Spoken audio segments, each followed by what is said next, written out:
সাদ, এই যে সন্ধি। সন্ধি, এখন দেখো সন্ধি কাকে বলে? সন্ধি কাকে বলে দেখো, পাশাপাশি অবস্থিত দুটি ধ্বনি বা বর্ণের মিলনকে সন্ধি বলে। তাহলে কি বলো? পাশাপাশি অবস্থিত দুটি ধ্বনি বা বর্ণের মিলনকে সন্ধি বলে। পাশাপাশি অবস্থিত দুটি ধ্বনি বা বর্ণের মিলনকে সন্ধি বলে। তা সন্ধির উদাহরণ কি কি? এই উদাহরণ দেখো, এই যে মহা প্লাস আকাশ, মহাকাশ। বিদ্যা প্লাস আলয়, বিদ্যালয়। নব প্লাস অন্ন, নবান্ন। এগুলো হলো সন্ধির উদাহরণ। এখন হে প্লাস মালয়, হিমালয়। হিম প্লাস আলয়, হিমালয়।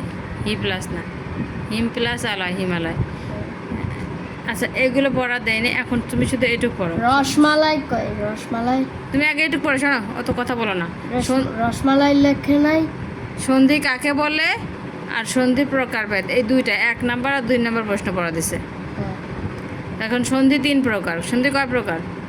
সন্ধির প্রকারভেদ। সন্ধি 3 প্রকার।